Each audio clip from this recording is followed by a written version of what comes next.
Okay तो आयनिक theory of nerve impulse में जो है रेस्टिंग पोटेंशियल में हम देख रहे हैं कि कैसा आयनिक कॉन्सेंट्रेशन होता है। ठीक है, तो नॉर्मली हमने देखा कि जब रेस्ट में है नर्व फाइबर तो वो बाहर जो है पॉजिटिवली चार्ज है, क्योंकि बाहर सोडियम आयंस ज़्यादा है और अंदर जो है पोटेशियम आयंस ज़्यादा है, और जो प्रोटीन्स के आयंस है, ऑर्गेनिक आयंस जो निगेटिवली चार्ज है वो ज़्यादा है। ठीक है, अब क्या होता है कि जो डिफरेंस आ रहा है, ठीक है, जो हमारा कॉन्सेंट्रेशन ग्रेडियंट हो रहा है, कॉन्सेंट्रेशन जो है सोडियम का बाहर ज्यादा है और पोटेशियम का अंदर ज्यादा है, तो चूंकि जो कॉन्सेंट्रेशन ग्रेडियंट डेवलप हो रहा है तो वो क्या होगा कि आयंस क्या करेंगे, अपोजिट डायरेक्शन में डिफ्यूज करेंगे। कैसे देखते हैं। ठीक है, तो ये यदि प्लाज्मा मेम्ब्रेन का इनसाइड है तो सोडियम पोटेशियम, तो क्या होगा कि डिफ्यूजन के द्वारा जो सोडियम और पोटेशियम है वो अपोजिट डायरेक्शन में जाना चाहेंगे, कि पोटेशियम बाहर जाना चाहेगा और सोडियम अंदर जाना चाहेगा।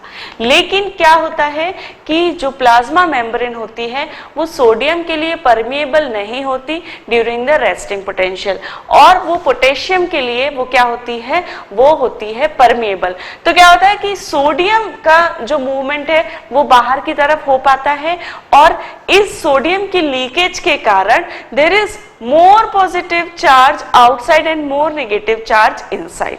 ठीक है, तो ये दूसरा फैक्टर रहता है जो कि रेस्टिंग पोटेंशियल को क्या करता है, बनाए रखता है। एक तीसरा फैक्टर ये है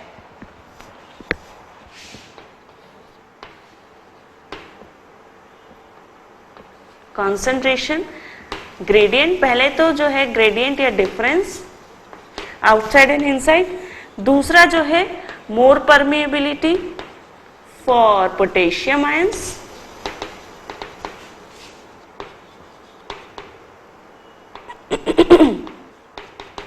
and the third factor is the sodium potassium pump। sodium pump अब ये सोडियम पंप क्या है, सोडियम पोटेशियम पंप क्या है। अब जैसा कि मैंने आपको बताया कि जो पोटेशियम आयंस हैं वो डिफ्यूजन के द्वारा क्या हो रहे हैं, बाहर जा रहे हैं। अब एक सोडियम पोटेशियम पंप होता है। ठीक है, सोडियम पोटेशियम पंप मतलब कि जो सोडियम आयंस हैं उन्हें बाहर ले जाया जा रहा है, और पोटेशियम आयंस जो हैं उन्हें क्या किया जा रहा है, अंदर ले जाया जा रहा है। कैसे ले जा सकते हैं, कैसे ले जा सकते हैं, यहाँ तो कॉन्सेंट्रेशन ग्रेडियंट है और उसके अपोजिट जो है वो कैसे ले जा सकते हैं, तो उसका एक तरीका होता है, वो होता है एक्टिव ट्रांसपोर्ट जिसे कहते हैं। और उस एक्टिव ट्रांसपोर्ट में क्या होता है, एनर्जी यूज की जाती है और उस एनर्जी को यूटिलाइज करके कॉन्सेंट्रेशन के अगेंस्ट जो आयंस रहते हैं उनको मूव किया जाता है। तो यहाँ पे जो है by the action of ATPs, ठीक है, by the action of ATPs जो है एक सोडियम पोटेशियम पंप जनरेट होता है, और वो पंप क्या करता है, सोडियम को अंदर खींचता है और पोटेशियम को बाहर ले जाता है। तो ये जो है ये एक एंजाइम के द्वारा, एक तो एनर्जी इसमें लगती है और दूसरा जो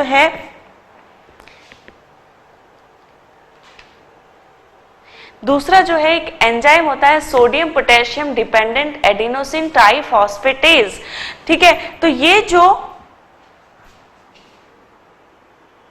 सोडियम पोटेशियम डिपेंडेंट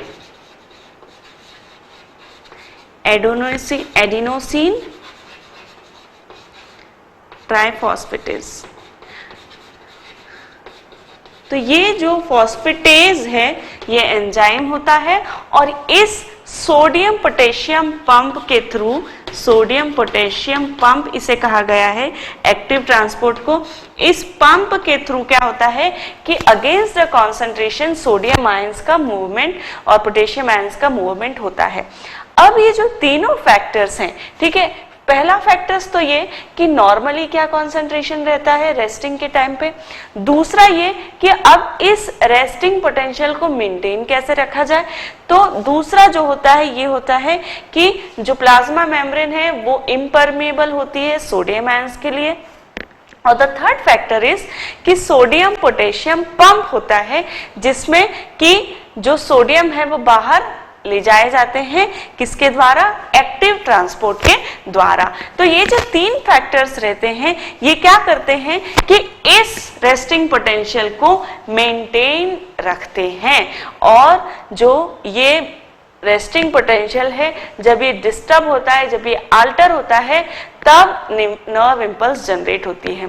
ठीक है, तो सोचिए कि यदि ये रेस्टिंग पोटेंशियल जो है ये मेंटेन न रखा जाए, यदि ये हमारी बॉडी में मैकेनिज्म ना हो, तो क्या होगा, क्या होगा कि इंपल्स जो है वो जनरेट होती जाएंगी और जो है न्यूरॉन्स जो है वो रेस्ट नहीं कर पाएंगे। तो रेस्टिंग पोटेंशियल भी उतना ही जरूरी है जितना कि एक्शन पोटेंशियल। ठीक है, तो रेस्टिंग पोटेंशियल जो है इस प्रकार से न्यूरॉन्स में मेंटेन किया जाता है इन थ्री फैक्टर्स के द्वारा। सबसे पहला तो कॉन्सेंट्रेशन ग्रेडियंट के द्वारा, दूसरा परमिएबिलिटी जो है उसके द्वारा, और तीसरा सोडियम पोटेशियम पंप के द्वारा। ठीक है, तो ये जो है तीन फैक्टर हैं जो कि हमारे रेस्टिंग पोटेंशियल को मेंटेन रखते हैं।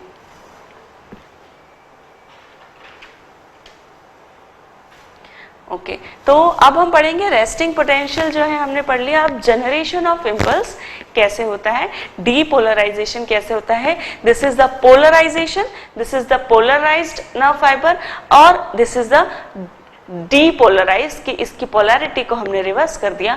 तो अब हम पढ़ेंगे डीपोलराइजेशन कैसे होता है। तो आयनिक थ्योरी हम पढ़ रहे हैं जिसमें हमने रेस्टिंग पोटेंशियल पढ़ा कि वो कैसे आयंस के द्वारा रेस्टिंग पोटेंशियल मेंटेन रहता है। ठीक है, अब हम पढ़ेंगे generation of nerve impulse. Okay, तो नर्व इंपल्स में हम पढ़ रहे हैं आयनिक थ्योरी, और आयनिक थ्योरी में हमने पढ़ा कि कैसे जो रेस्टिंग पोटेंशियल है वो मेंटेन रहता है।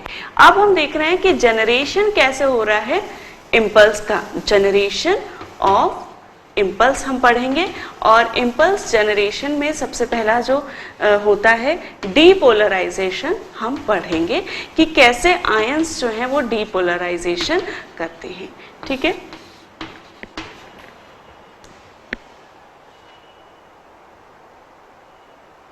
ओके, तो क्या होता है कि एनी स्टिमुलस, ठीक है, जो भी स्टिमुलस हमने बताया कि जो स्टिमुलस न्यूरॉन को जो है स्टिमुलेट करता है, वो क्या करता है कि उस स्टिमुलेशन के कारण क्या होता है, there is some leakage of sodium ions.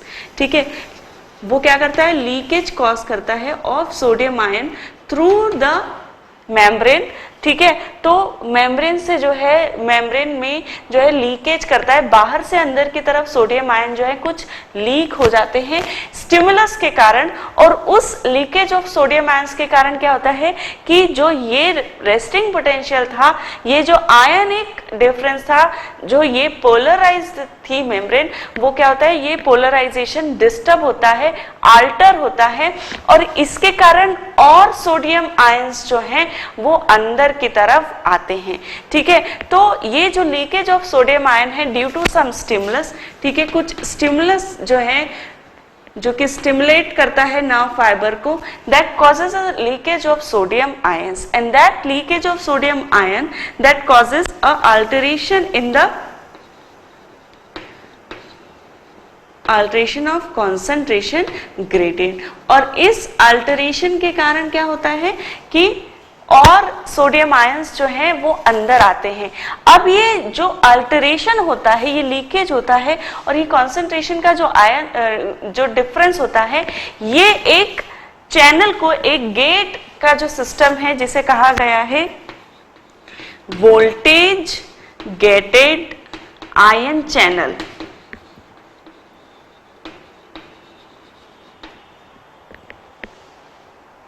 ठीक है, तो वोल्टेज गेटेड आयन चैनल का एक सिस्टम होता है प्लाज्मा मेम्ब्रेन में, और उस सिस्टम को जो है, ठीक है,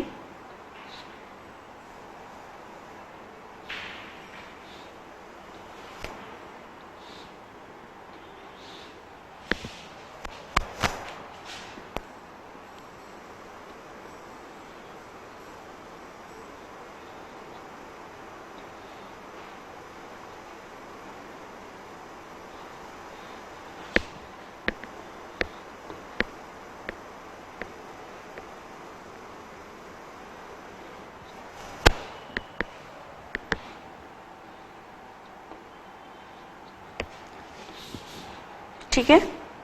तो ये जो है ये है आउटसाइड ऑफ प्लाज्मा मेम्ब्रेन और ये है इनसाइड ऑफ प्लाज्मा मेम्ब्रेन। तो जो हमारी प्लाज्मा मेम्ब्रेन रहती है उनमें कुछ वोल्टेज गेटेड आयन चैनल होते हैं और ये वोल्टेज गेटेड आयन चैनल जो होते हैं इनका कुछ सिस्टम रहता है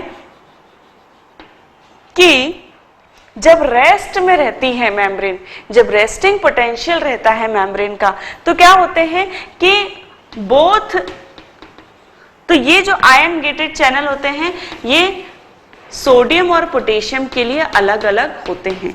ठीक है, तो both the gates are closed during the resting potential, resting potential.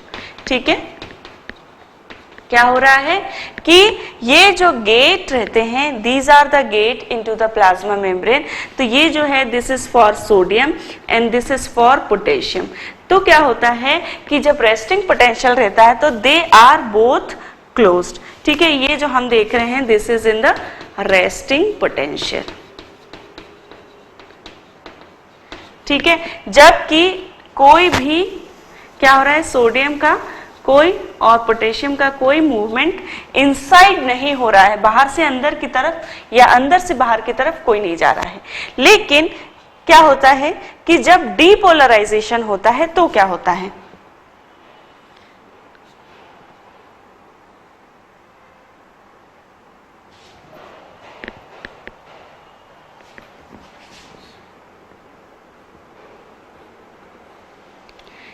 जब डीपोलराइजेशन हो रहा है तो क्या हो रहा है कि ये गेट खुल गया है फॉर द सोडियम। ठीक है, जबकि पोटेशियम का गेट जो है वो अभी भी क्लोज है। ठीक है, तो आप देख रहे हैं कि अब ये जो सोडियम है हमारा ये क्या हो रहा है, बाहर से अंदर की तरफ जा पा रहा है। ठीक है, तो दिस इज डीपोलराइजेशन।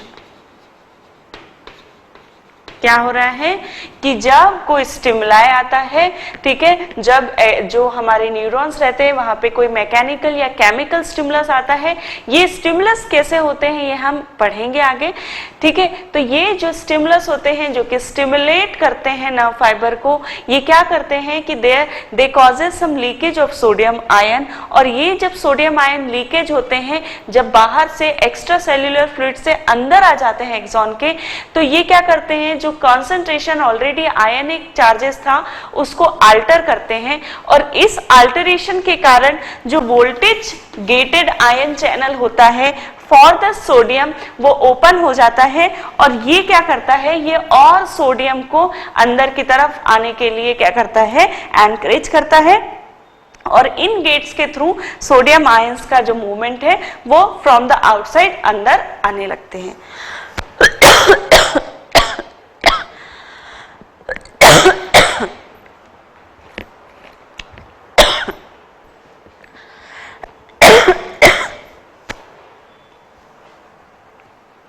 ठीक है, तो जब सोडियम आयंस जो हैं गेट्स के थ्रू अंदर आने लगते हैं, क्यों, क्योंकि जो सोडियम आयंस थे जो कि plasma membrane at the time of resting potential, plasma membrane sodium ion के लिए ज्यादा परमेएबल नहीं होती, इस और पोटेशियम आयंस के लिए ज्यादा परमेएबल होती है।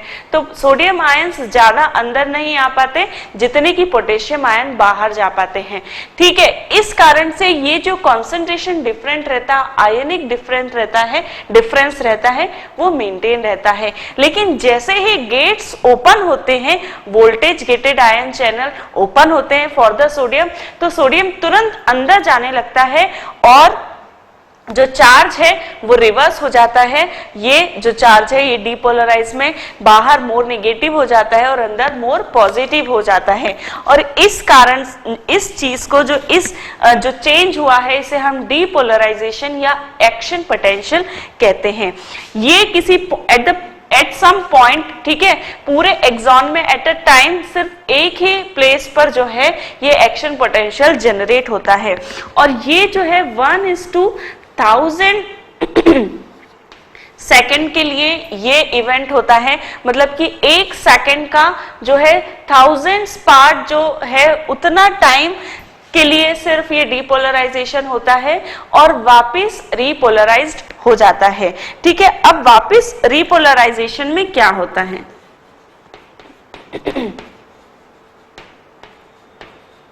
वापस रीपोलराइजेशन में क्या होता है कि जो एक्टिवेशन गेट है, this is called activation gate. Activation gate क्योंकि ये क्या कर रहा है? एक्टिवेशन एक्शन पोटेंशियल को प्रोड्यूस कर रहा है। तो इसमें क्या होता है कि जो सोडियम आयन रहता है उसका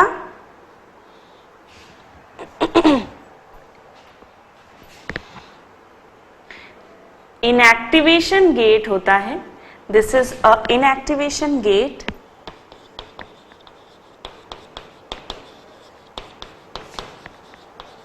तो ये जो इनएक्टिवेशन गेट रहता है फॉर सोडियम आयन वो बंद हो जाता है और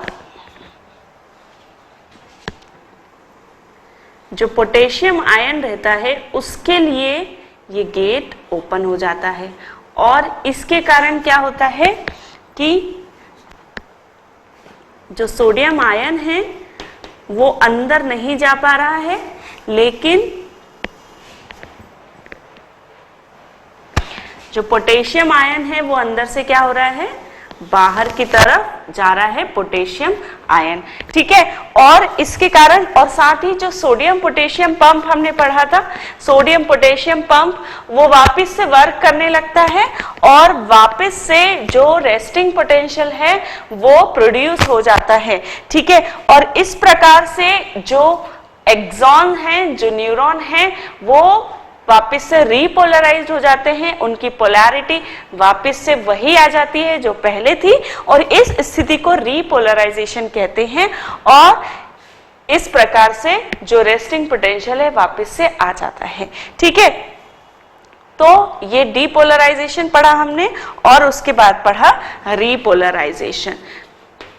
तो इस प्रकार से जो डीपोलराइजेशन है, जो डीपोलराइजेशन है, ठीक है, एक्शन पोटेंशियल है, उसमें सोडियम का ज्यादा महत्व है क्योंकि सोडियम के एक्स्ट्रा सेल्यूलर फ्लूइड से इंट्रा सेल्यूलर फ्लूइड में आने के कारण डीपोलराइजेशन हो रहा है, जबकि जो रीपोलराइजेशन है उसमें पोटेशियम आयन ज्यादा इंपॉर्टेंट है क्योंकि जो इनएक्टिवेशन गेट है वो बंद होने के कारण सोडियम तो अंदर नहीं आ पाता, लेकिन पोटेशियम के लिए जो वोल्टेज गेटेड आयन चैनल है वो ओपन हो जाते हैं और वो बाहर आ जाता है और उसके कारण जो वापस और साथ ही जो सोडियम पोटेशियम पंप है वो चालू हो जाता है। ठीक है, यहां पे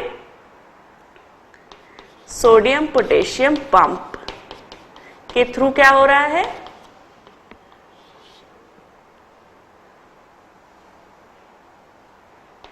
वापस सोडियम को अंदर से बाहर लाया जा रहा है।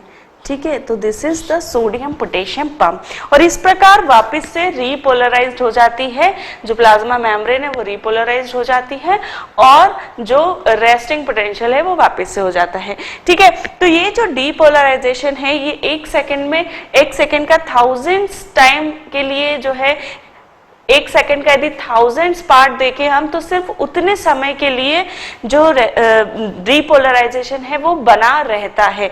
ठीक है, इसका क्या मतलब है कि 1 सेकंड में 1000 इंपल्स जो है वो 1000 टाइम्स जो है वो इंपल्स जनरेट हो सकती है एक नर्व फाइबर में। इसीलिए हमारे जो सारे जो इंपल्सेस है, सारे जो सिग्नल्स हैं, सारे जो वर्क से रिलेटेड टू ब्रेन वो इतने फास्ट होते हैं क्योंकि ये जो इंपल्स हैं वो बहुत फास्ट जनरेट होती है। ठीक है, अब एक बात ये समझना जो है मैं हमेशा बताती हूँ आपको कि एट अ टाइम सिर्फ एक ही प्लेस पे इंपल्स जनरेट होती है और फिर उसे फॉरवर्ड जो है पास ऑन कर दिया जाता है। तो इस प्रकार यदि ये हमारी नर्व फाइबर है, ठीक है, यदि ये नर्व फाइबर है तो इसमें कुछ पार्ट्स जो है क्या हो रहा है कि एट दिस पॉइंट जो है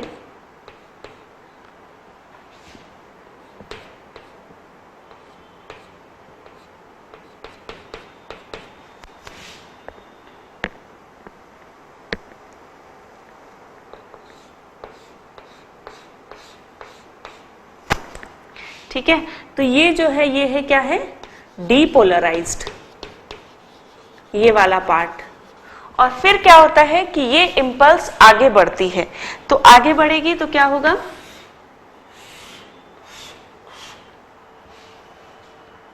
ये वापस से रीपोलराइज्ड हो जाएगी और ये इंपल्स आगे बढ़ेगी, तो this part will become depolarised. ठीक,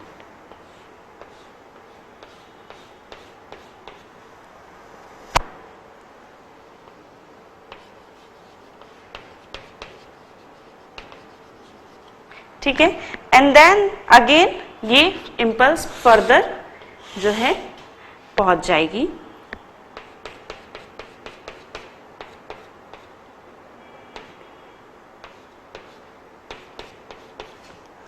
और at this point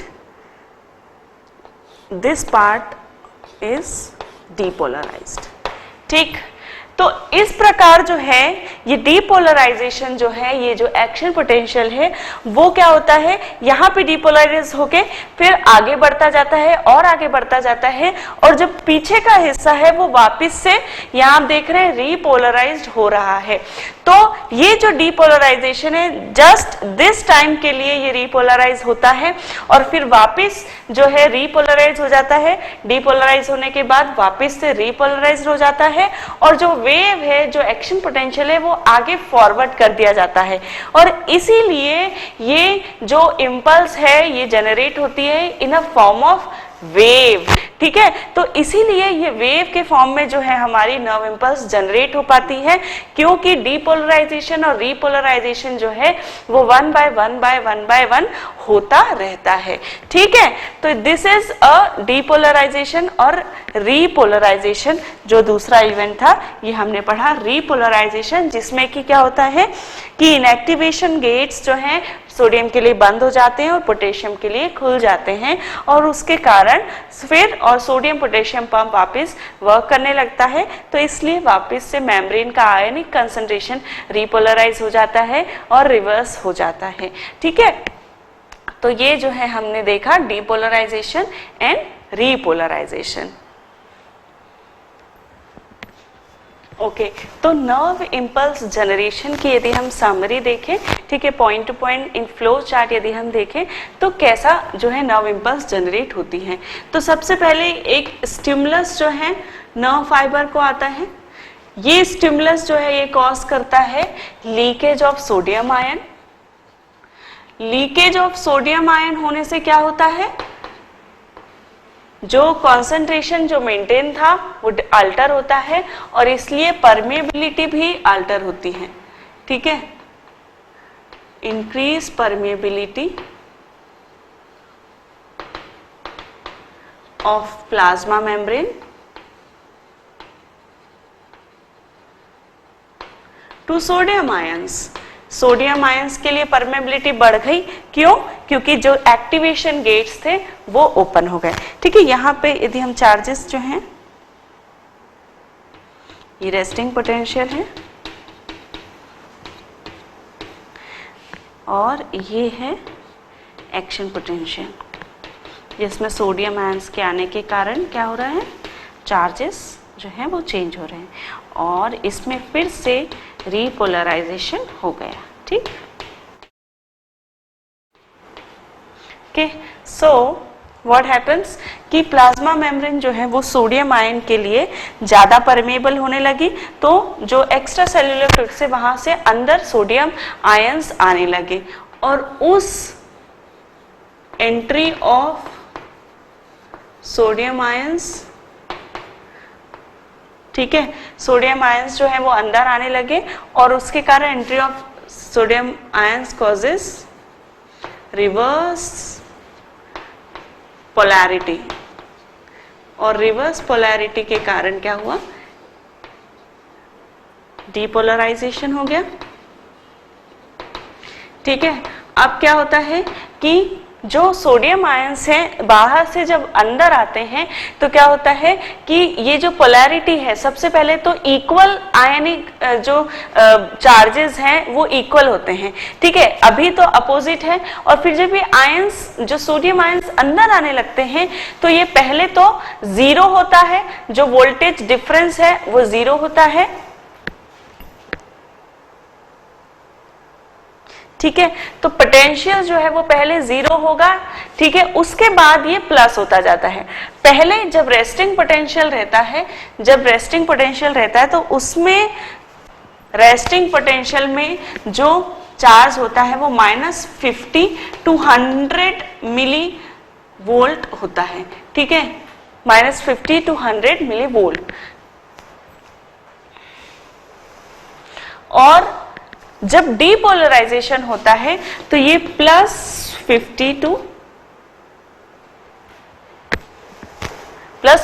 to 50 millivolt हो जाता है। ठीक है, तो आप देख रहे हैं कि जब सोडियम आयन अंदर आने लगता है तो पहले तो ये जो वोल्टेज चार्ज है, ये जो पोटेंशियल है वो जीरो होता है, और फिर क्या होता है उसके बाद भी जब सोडियम आयन अंदर आते रहते हैं तो ये चार्ज अंदर +40 to 50 मिलीवोल्ट चला जाता है। जब सफिशिएंट सोडियम आयंस आ जाते हैं तो क्या होता है कि जब अंदर जो है ज्यादा प्लस चार्ज होने लगता है तो क्या होता है कि ये गेट्स बंद हो जाते हैं, इनएक्टिवेशन जो गेट है वो क्लोज हो जाते हैं।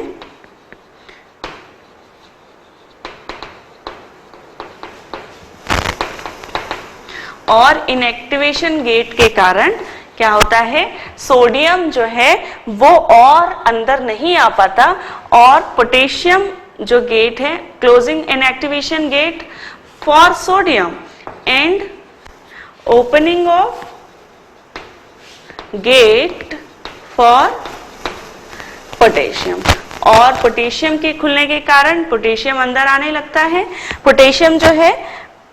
पोटेशियम आयंस जो है बाहर जो अंदर से बाहर जाने लगता है, और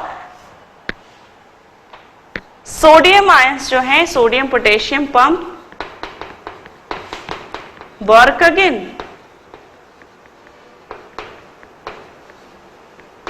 ठीक है, और इसके कारण क्या होता है, रीपोलराइजेशन हो जाता है। ठीक है, अंदर वापस से निगेटिव चार्ज आ जाता है और बाहर वापस से पॉजिटिव चार्ज आ जाता है, और इसको हम कहते हैं कि पोलैरिटी वापस से जो है मेंटेन हो गई, रीपोलराइजेशन हो गया। ठीक है, तो इसको हमने कहा रीपोलराइजेशन। ठीक है, तो ये आप याद रखिए कि जब रेस्टिंग पोटेंशियल रहता है तो उसका -50 to -100 मिलीवोल्ट जो है उसका पोटेंशियल रहता है, और जब सोडियम आयंस अंदर आ जाते हैं इंट्रासेल्युलर फ्लूइड में तो उसका जो पोलैरिटी है वो 40 to 50 मिलीवोल्ट तक चला जाता है। और ये जो डीपोलराइजेशन है, इट्स फॉर 1:1000 सेकेंड टाइम के लिए ये होता है। ठीक है, तो ये हमने समरी पढ़ी, इसकी समरी ऑफ नर्व इम्पल्स, जिसमें हमने देखा कि कैसे इम्पल्स जो है वो जनरेट होती हैं, और आयंस का क्या इंपॉर्टेंस है, ये जो वोल्टेज आयन गेटेड चैनल जो हमने देखे थे इनका क्या महत्व है ये हमने देखा, और ये जो है इसके कारण सोडियम आयंस जो है वो डीपोलराइजेशन में और पोटेशियम आयंस जो है वो रीपोलराइजेशन में जो है महत्वपूर्ण कंट्रीब्यूशन देते हैं। ठीक है, तो ये हमने देख लिया, और ये मैंने बताया आपको कि कैसे वेव फॉर्म में जो है जनरेट होती है इम्पल्सेस। ठीक, तो ये हो गया nerve impulse, generation of nerve impulse हमने देखा, और आयनिक थ्योरी हमने पढ़ी। ठीक है।